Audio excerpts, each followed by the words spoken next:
Hello' student, আজিৰ পৰা 15-20 দিনমান পিছত তোমালোকৰ প্ৰথমখন পৰীক্ষা লিখি থাকিবা। এই কথাখন শুনি মনত ভয় এটা ভাৱ আহিছে ন? তেনেহ'লে শুনা, এতিয়া ভয় কৰাৰো সময় নাই। কাৰণ তুমিতো 95%, 90%ৰ ওপৰত পাবা বুলি সপোন এখন চাই আছিলা ন? যিয়েই নহওক, সেই সকলোবোৰ কথা পাহৰি আজি আমি ব'লা আৰম্ভ কৰোঁ আমাৰ 15-20 দিনমানৰ ভিতৰত আমি কেনেকৈ আমাৰ চিলেবাছখন কভাৰ কৰিম তাৰে এটা থুলমূলকৈ। যিয়েই নহওক, এতিয়া আৰু চিন্তা কৰাৰ সময় নাই। ব'লা আমি আমাৰ ভিডিঅ'খন আৰম্ভ কৰোঁ যে 15-20 দিনমানত কেনেকৈ আমি আমাৰ চিলেবাছখন কভাৰ কৰিম।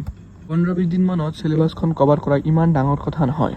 সেই ভিডিঅ'টো প্ৰথমৰ পৰা শেষলৈকে মনোযোগ দি চোৱা আৰু কেনেকৈ তোমালোকৰ চিলেবাছখন 15-20 দিনত কভাৰ কৰিব পাৰা তাৰে কাৰণে প্ৰিপাৰেশ্যন আৰম্ভ কৰা। ব'লা আমি আমাৰ ভিডিঅ'খন আৰম্ভ কৰোঁ।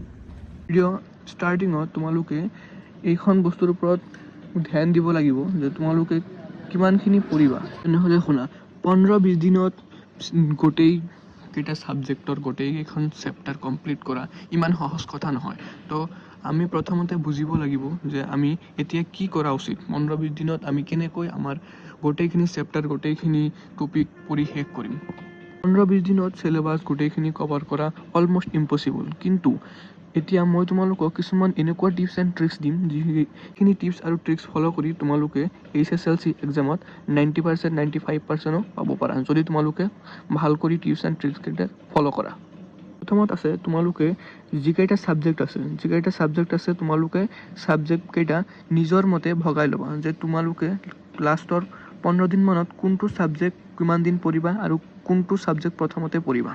ছাবজেক্টখন যেতিয়া ল'বা, ফাৰ্ষ্ট ছাবজেক্টখন লোৱাতে তোমালোকে কি কৰিবা, ছাপ'জ ধৰা তোমালোকে জেনেৰেল ছায়েন্সখন লৈ লৈছা। তো জেনেৰেল ছায়েন্সখনত আছে তোমালোকৰ টোটেল 11 চেপ্টাৰ। তো 11 চেপ্টাৰৰ মাজত তোমালোকে ছাপ'জ 6 দিন লৈ ল'লা। 6 দিন লৈ ল'লে তোমালোকে 6 দিনত 11টা চেপ্টাৰ পঢ়িব লাগিব। 11টা চেপ্টাৰ পঢ়িলে ইচ ডে 2টা কৰি চেপ্টাৰ পঢ়ি আছে। আৰু এটা দিনত কি কৰা, তোমালোকৰ জেনেৰেল ছায়েন্সৰ যিবিলাক ডায়েগ্ৰাম আছে ডায়েগ্ৰামকেইটা তোমালোকে ভাল কৰি চাই যাবা।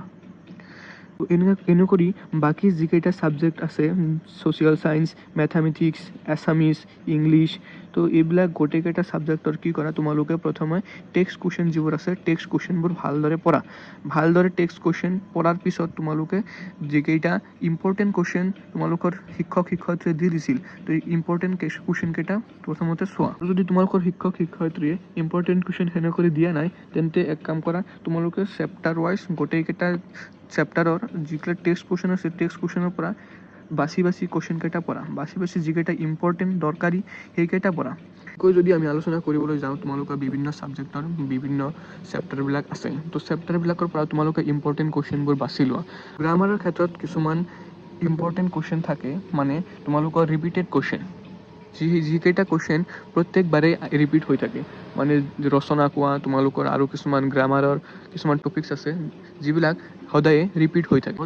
তোমালোকৰ এক্সামৰ আগত বন্ধ থাকে ন, তো সেই বন্ধৰ দিনত তোমালোকে এটা কাম কৰিব পাৰা যে তোমালোকে এই প্ৰিভিয়াছ ইয়াৰ কুৱেশ্যনবোৰ চাব পাৰা। প্ৰিভিয়াছ ইয়াৰ কুৱেশ্যনবোৰ চালে যোৱা বছৰ কেনেকৈ তোমালোকৰ কুৱেশ্যনবোৰ আহিছিল, কেনেকৈ আহিছিল, তো সেইবিলাক চালে তোমালোকৰ এটা আইডিয়া পাই যাবা যে কেনেকুৱা প্ৰশ্ন আহে। তো আৰু যদি তোমালোকে যোৱা 5 বছৰৰ প্ৰিভিয়াছ ইয়াৰ কুৱেশ্যন চাব পাৰা, তেনেহ'লে তাৰ পৰাই তোমালোকৰ 80% কমন আহি যাব।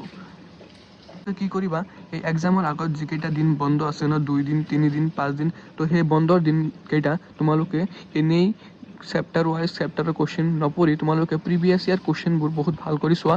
তো ভাল কৰি চালে তোমালোকে আইডিয়া পাই যাবা যে তোমালোকৰ কেনেকুৱা কুৱেশ্যন আহিব। তো সেইকেইটা চালে তোমালোকে মেক্সিমাম নাম্বাৰ কেৰি কৰিব পাৰিবা এক্সাম হলত।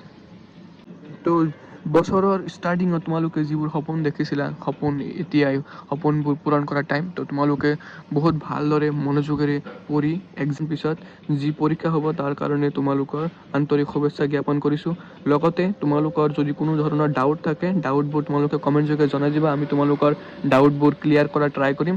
আৰু আমাৰ চেনেলখন তোমালোকে তোমাৰ বন্ধুবৰ্গৰ লগত শ্বেয়াৰ কৰি দিবা আৰু তোমালোকৰ কোনো ধৰণৰ এডুকেশ্যনেল আপডেট ৰিগাৰ্ডিং HSLC তোমালোকে পাই যাবা।